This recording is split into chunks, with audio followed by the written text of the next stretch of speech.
Sejam muito bem-vindos ao meu novo episódio do podcast Além do Divã. E hoje o tema é sobre jogos de azar, quando a aposta deixa de ser diversão. Está cada vez mais presente na vida das pessoas hoje em dia os jogos de azar. Bets, cassino online, jogo do tigrinho, apostas esportivas e nunca foi tão fácil apostar. Basta alguns cliques no celular. Mas em que momento isso deixa de ser entretenimento e passa a ser um problema de saúde mental? Será que quem joga muito é apenas alguém sem controle?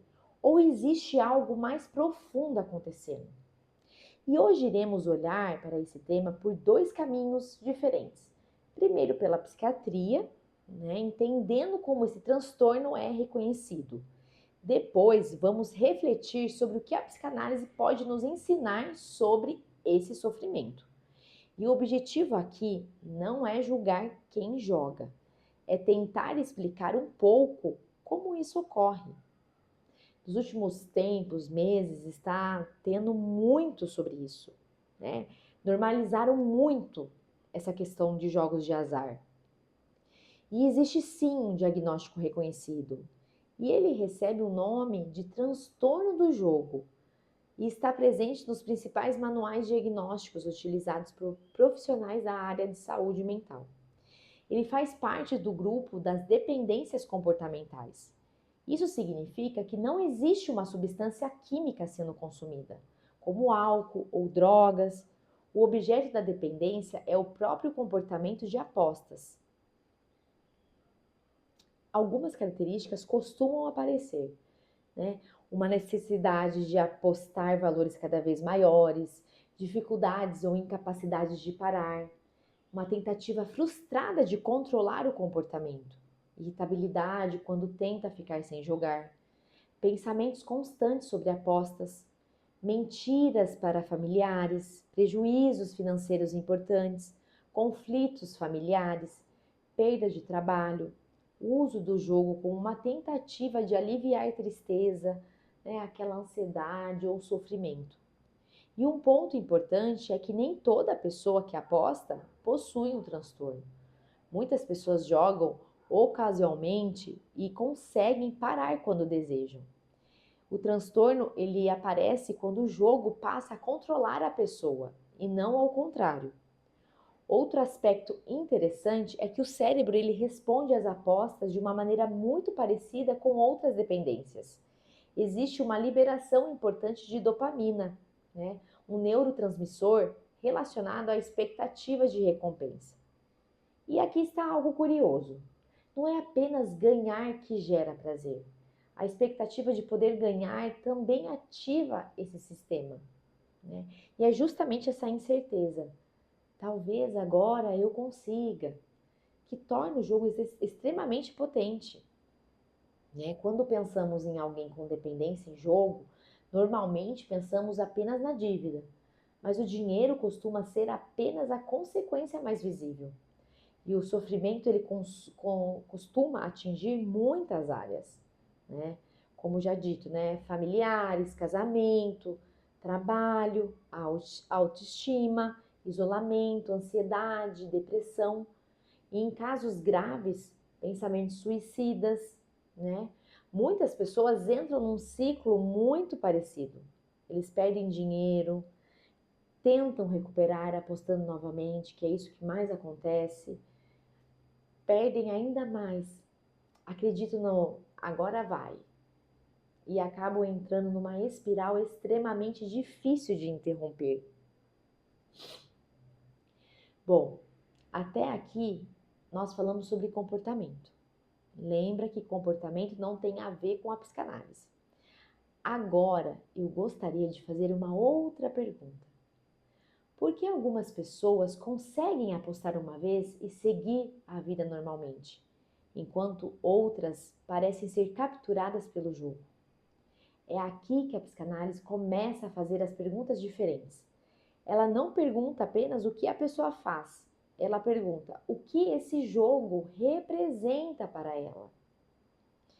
Então, A psicanálise ela não entende o vício simplesmente como uma falta de força de vontade. Você já viu pessoas falando isso? Ah, é falta de vontade, só parar. Né? Tem muito isso aí.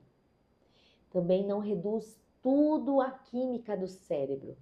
Ela procura compreender qual lugar aquele comportamento ocupa na vida daquela pessoa.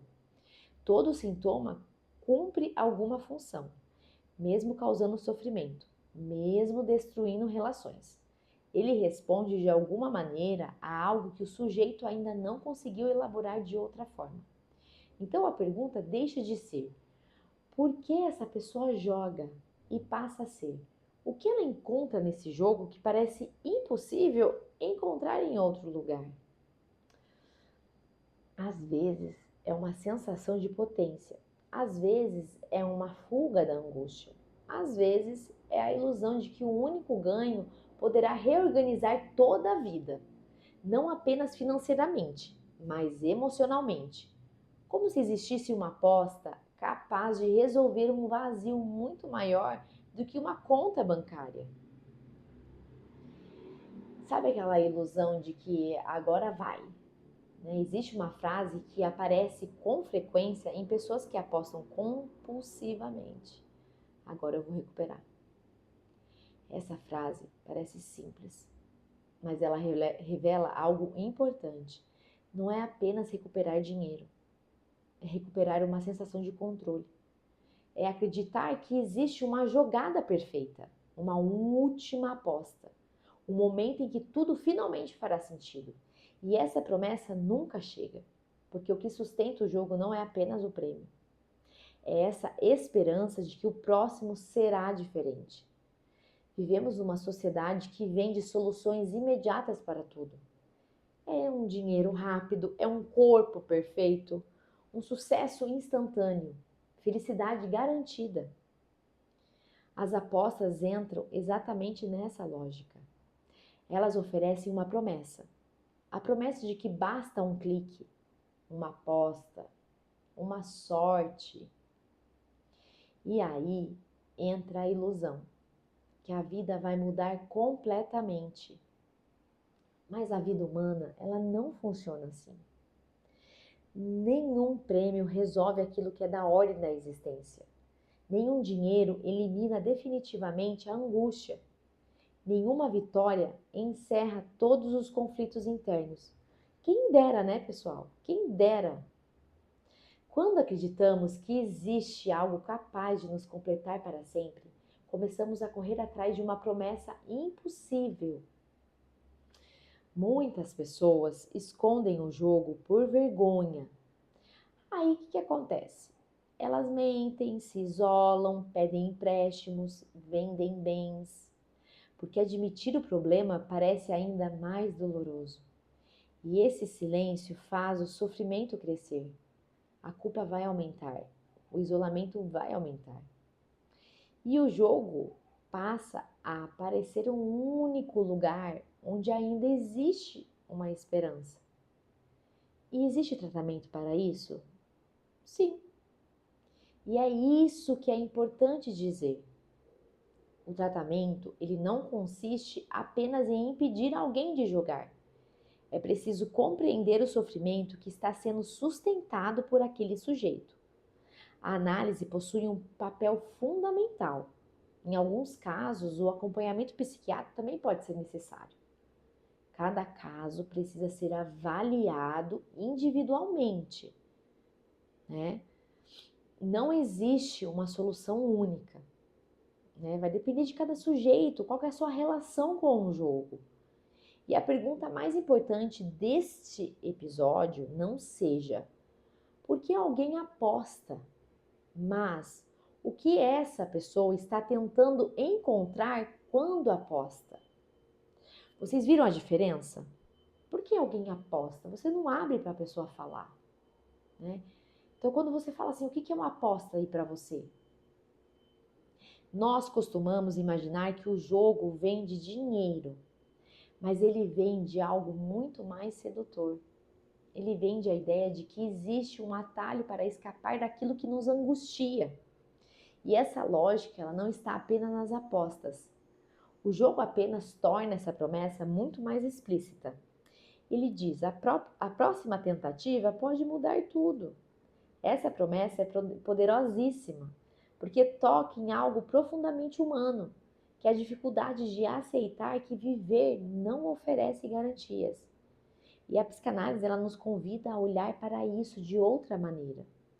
O sofrimento ele não vai desaparecer quando encontramos a resposta perfeita, mas quando deixamos de acreditar que ela existe.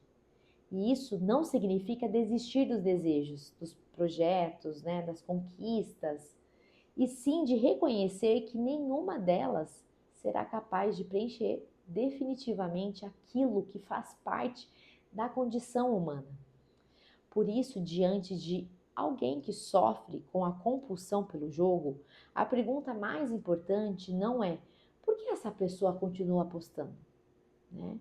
Mas o que ela insiste em buscar nessa aposta, como eu tinha dito anteriormente. Porque toda compulsão também é uma tentativa de sustentar uma esperança. E o tratamento começa quando essa esperança encontra outro destino. Quando a pessoa deixa de apostar na sorte e passa a apostar na possibilidade de compreender a sua própria história.